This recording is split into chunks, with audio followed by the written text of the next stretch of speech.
आज का दिन बड़ा पावन है।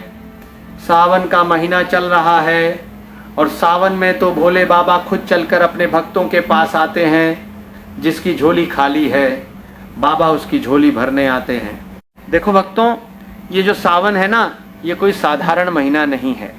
ये वो महीना है जब माता पार्वती ने कठोर तपस्या करके भगवान शिव को पाया था।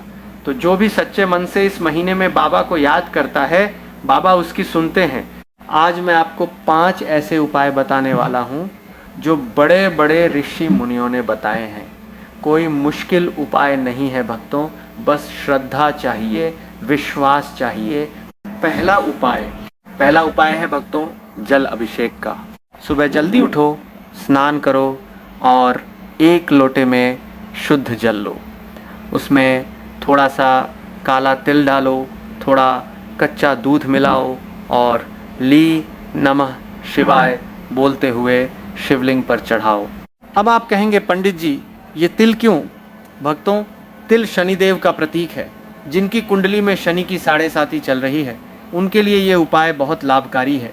स्वयं बाबा शनि को शांत करते हैं जब आप शिव को तिल अर्पित करते हो। एक बात याद रखना, जल चढ़ाते समय मन में कोई शिकायत मत रखना। मन साफ होना चाहिए, तभी अभिषेक का फल मिलता है। दूसरा उपाय है मंत्र जाप का। सावन के सोमवार को 1 माला लेकर बैठ जाओ और लव नमः शिवाय का जाप करो। कम से कम 1 माला यानी 108 बार। भक्तों, मंत्र जाप में एक बात होती है ना, जितनी शांति से बोलोगे उतना ही असर होगा। जल्दबाजी में भगवान नहीं मिलते। ऐसे बोलो जैसे किसी अपने से बात कर रहे हो। मैं अक्सर कहता हूँ अपनी कथा में, भोले बाबा से कुछ मांगना नहीं है, बस उनको अपना मान लेना है। जो मिल गया वो प्रसाद है, जो नहीं मिला वो भी उन्हीं की मर्जी है। जब ये भाव आ जाता है ना भक्तों, तब मंत्र में शक्ति आती है। तीसरा उपाय है बेलपत्र चढ़ाने का। भोले बाबा को बेलपत्र बहुत प्रिय है, लेकिन ध्यान रहे बेलपत्र तोड़ा हुआ पुराना नहीं चढ़ाना, ताज़ा तोड़कर चढ़ाओ। और बेलपत्र की 3 पत्तियां भी नहीं टूटी होनी चाहिए, साबुत होना चाहिए। एक कहानी सुनाता हूँ आपको। एक बार एक गरीब भील था, जंगल में रहता था। उसे शिव पूजा की विधि नहीं आती थी। उसने अपने पैरों से पानी लाकर चढ़ा दिया, जूठा बेलपत्र चढ़ा दिया अनजाने में। लेकिन उसकी भक्ति इतनी सच्ची थी कि भोले बाबा प्रसन्न हो गए। तो भक्तों, विधि से ज़्यादा जरूरी है भाव।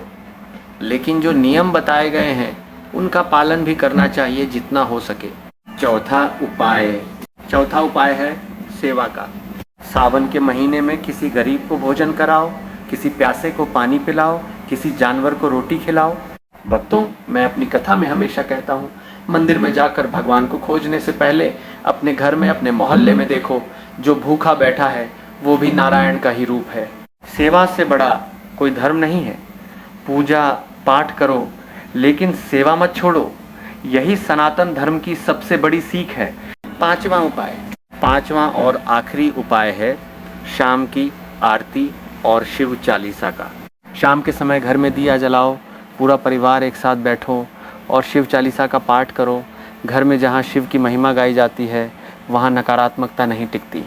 भक्तों, आजकल के ज़माने में परिवार साथ बैठना ही भूल गया है।